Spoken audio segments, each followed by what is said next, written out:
ममता बनर्जी, बंगाल उन्हें फाइटर दीदी के नाम से जानता है। दीदी का ये फाइटर अंदाज ही उन्हें बंगाल की सत्ता तक लाया था। 10 साल सत्ता में रहने के बाद दीदी का अंदाज तो नहीं बदला, लेकिन सियासी दांवपेच में अब वो माहिर हो चुकी है। एग्जिट पोल के अनुमान अगर 2 मई को सही साबित होते हैं तो ये ममता बनर्जी की रणनीति की नतीजा है कि उन्हें अकेले दम पर अपनी पार्टी की वापसी करवाती है। बंगाल ने परिवर्तन के लिए ममता दीदी पर भरोसा किया। कई बार लोग मैच हारने लगते हैं तो कोई ताली पीट देता है, तो उससे लड़ने लग जाते हैं कि ताली क्यों पीट रहे हो। তৃণমূল কংগ্রেস জিতছে, তৃণমূল কংগ্রেস আসছে, বিজেপি হারছে তাই গুলি করছে, বিজেপি হারছে তাই গালাগালি দিচ্ছে, বিজেপি হারবে। पश्चिम बंगाल ममता बनर्जी का गढ़ है। पिछले 10 सालों से न सिर्फ बंगाल में उनका राज है, बल्कि बंगाल में कोई ऐसा नहीं था जो उन्हें चुनौती दे सके। लेकिन 2019 के लोकसभा चुनाव में नतीजों ने ममता के लिए खतरे की घंटी बजा दी थी। 18 सीटें जीतकर बीजेपी चैलेंजर बनकर तो उभरी ही, साथ ही अपनी आक्रामक रणनीति से उसने दीदी की नाक में दम भी कर दिया।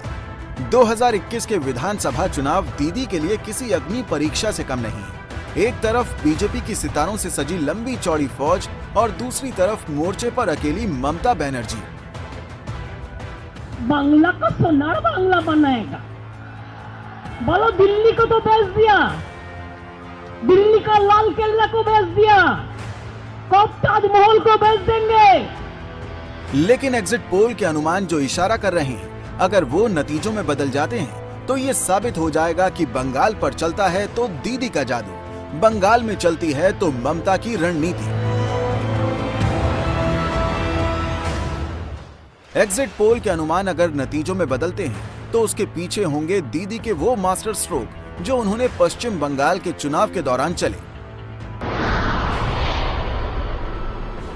ममता बनर्जी को घेरने के लिए बीजेपी ने उन्हीं के घर में सेंध लगाई। यूं तो तृणमूल से कई नेताओं ने किनारा कर बीजेपी का दामन थामा, लेकिन दीदी के लिए असल झटका शुभेंदु अधिकारी की बगावत थी। नंदीग्राम आंदोलन के रणनीतिकार कभी ममता के खासम खास थे। शुभेंदु का जाना दीदी के लिए बड़ा झटका इसलिए भी था क्योंकि न सिर्फ नंदीग्राम बल्कि ईस्ट मिदनापुर के इलाके में शुभेंदु का अच्छा खासा प्रभाव है। ये इलाका तृणमूल का गढ़ है और बीजेपी ने शुभेंदु के जरिए ममता को यहीं घेर दिया। बीजेपी ने चैलेंज कर दिया कि दम है तो ममता नंदीग्राम से चुनाव लड़कर दिखाएं। बस बीजेपी के इसी नहले पर ममता ने अपना सियासी दहला मार दिया। सीट एमनिते এটা জেনারেল সিট, কাজেই কোনো অসুবিধা নেই। এমনকি আমি যদি নন্দীগ্রামে দাঁড়াই কেমন হয়।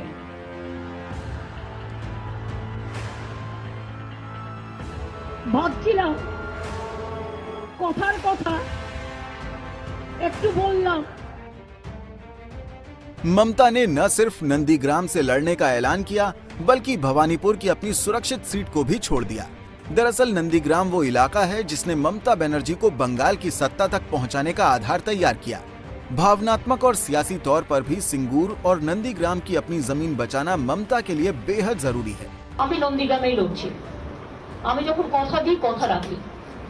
बंगाल की जनता में ममता की छवि मैदान में उतरकर सीधे चुनौती का सामना करने वाली नेता की है और नंदीग्राम से चुनाव लड़कर ममता ने एक बार फिर ये साबित कर दिया कि वो किसी चैलेंज से डरती नहीं है और चुनाव कितना भी मुश्किल क्यों ना हो, विरोधी कितना भी दमदार क्यों ना हो, उन्हें खुद पर यकीन है।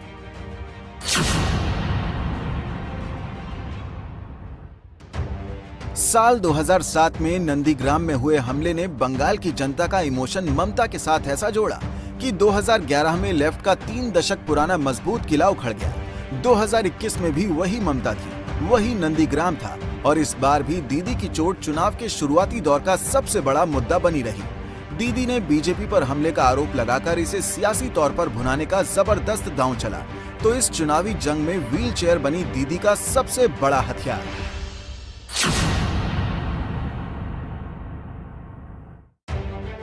बंगाल चुनाव में जैसा विरोध है, दीदी का रूप भी वैसा।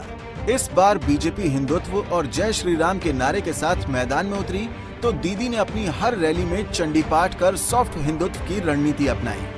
यही नहीं, ममता बनर्जी ने मंदिर मंदिर पूजा अर्चना भी की तो अपना गोत्र तक बता डाला। আমি ত্রিপুরায় ত্রিপুরেশ্বরী মন্দিরে পুজো দিতে গিয়েছিলাম। সেদিন আমার সাথে যারা ছিলেন তারা জানে আমাকে জিজ্ঞেস করেছিলেন, পুরোহিত মহাশয়, মা তোমার গোত্রটা কি? আমি বলে ফেলেছিলাম মা মাটি মানুষ গোত্র। আজকেও তিনি যখন আমায় জিজ্ঞেস করলেন, আমি বললাম দেখুন আমার তো একটা পার্সোনাল গোত্র আছে, সেটা সান্ডিল্য। दरअसल चंडी पाठ और गोत्र बताकर दीदी ने बीजेपी के एजेंडे पर सीधे वार करने की कोशिश की। वो बीजेपी जो ममता पर लगातार मुस्लिम तुष्टीकरण का आरोप लगाकर हिंदू वोटों को साधने में लगी थी। एक तरफ हिंदू वोटों को साथ लाने के लिए ममता ने चंडी पाठ किया, तो दूसरी तरफ सॉफ्ट हिंदुत्व को बैलेंस करने के लिए कलमा भी पढ़ा। ओम सर्वमंगला मंगल्ये शिवे सर्वार्थ साधिके शरण्ये त्र्यंबके गौरी नारायणी नमस्तुते सृष्टि स्थिति विनाशानं शक्तिभूते सनातनी गुणश्रयी गुणमयी नारायणी नमस्तुते। दुआ करो अल्लाह, ला इलाहा इल्लल्लाह मोहम्मद रसूलुल्लाह। ममता बनर्जी की खासियत है कि वो विरोधियों पर सीधा निशाना लगाती हैं। पूरे चुनाव भर ममता के निशाने पर बीजेपी के बड़े नेता रहे, चाहे प्रधानमंत्री नरेंद्र मोदी हो या फिर अमित शाह, बीजेपी अध्यक्ष जेपी नड्डा हो या योगी आदित्यनाथ। जिसने भी ममता को चैलेंज किया, जनता के बीच पहुंचकर दीदी ने अपने ही अंदाज में जवाब भी दिया। নরেন্দ্র মোদী সরকার মনে রাখবেন একটা ইনকম্পিটেন্ট সরকার, একটা করাপ্টেড সরকার, একটা দাঙ্গাবাজ সরকার, লুট দাঙ্গা মানুষ খুন, বিজেপির 3টে গুণ, এটা মাথায় রাখবেন। তাই ওদের একটা ভোটও নয়। माँ, माटी और मानुष वो नारा है जिसे चुनावी राजनीति में उछालकर ममता ने लेफ्ट को परास्त किया। प्रतीकों की राजनीति दीदी को हमेशा भाती रही है। इस बार भी दीदी ने पहले बीजेपी नेताओं को बाहरी बताकर बांग्ला अस्मिता का मुद्दा उठाया, तो खेला होबे का नारा देकर बीजेपी को सीधी चुनौती दी। दीदी का फुटबॉल उछालना भी इसी खेला का प्रतीक बना। चुनाव के आखिरी दौर में जब कोरोना के मामले बढ़ने लगे, तो ममता बनर्जी ने चुनावी रैलियों को कम करने का दांव खेला। यही नहीं, कोरोना के बहाने ही उन्होंने केंद्र सरकार और बीजेपी को घेरना शुरू कर दिया। এই যে করোনা যেটা বলা হয়, আপনারা জানেন এরা বাইরে থেকে গুণিয়ান লোক নিয়ে এসেছে। एग्जिट पोल के अनुमान अगर नतीजों में बदले, तो एक बार फिर ये साबित हो जाएगा कि बंगाल के गढ़ में ममता को हराना अभी भी विरोधियों के लिए टेढ़ी खीर है। ये ममता का जादू ही है कि सारी ताकत झोंकने के बाद জানেন এরা বাইরে থেকে গুণিয়ান লোক নিয়ে এসেছে। एग्जिट पोल के अनुमान अगर नतीजों में बदले, तो एक बार फिर ये साबित हो जाएगा कि बंगाल के गढ़ में ममता को हराना अभी भी विरोधियों के लिए टेढ़ी खीर है। ये ममता का जादू, उन्होंने केंद्र सरकार और बीजेपी को घेरना शुरू कर दिया। এই যে করোনা যেটা तो खेला होबे का नारा देकर बीजेपी को सीधी चुनौती दी। दीदी का फुटबॉल उछाल, प्रतीकों की राजनीति दीदी को हमेशा भाती रही है। इस बार भी माँ, माटी और मानुष वो नारा है जिसे चुनावी राजनीति में उछालकर ममता ने लेफ्ट को परास्त किया। प्रतीकों की राजनीति दीदी को हमेशा भाती रही है। इस बार भी दीदी ने पहले बीजेपी नेताओं को बाहरी बताकर बांग्ला अस्मिता का मुद्दा उठाया, तो खेला होबे का नारा देकर बीजेपी को सीधी चुनौती दी। दीदी का फुटबॉल उछालना भी इसी खेला का प्रतीक बना। चुनाव के आखिरी दौर में जब कोरोना के मामले बढ़ने लगे, तो ममता बनर्जी ने चुनावी रैलियों को कम करने का दांव खेला। यही नहीं, कोरोना के बहाने ही उन्होंने केंद्र सरकार और बीजेपी को घेरना शुरू कर दिया। এই যে করোনা যেটা বলা হয়, আপনারা জানেন এরা বাইরে থেকে গুণিয়ান লোক নিয়ে এসেছে। एग्जिट पोल के अनुमान अगर नतीजों में बदले, तो एक बार फिर ये साबित हो जाएगा कि बंगाल के गढ़ में ममता को हराना अभी भी विरोधियों के लिए टेढ़ी खीर है।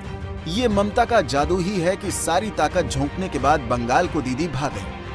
তৃতীয়বারের জন্য ক্ষমতায় ফিরতে চলেছে তৃণমূল। ইঙ্গিত সি ভোটার সহ বেশিরভাগ বুথ ফেরত সমীক্ষায় পেতে পারে 152 থেকে 164টি আসন। জোট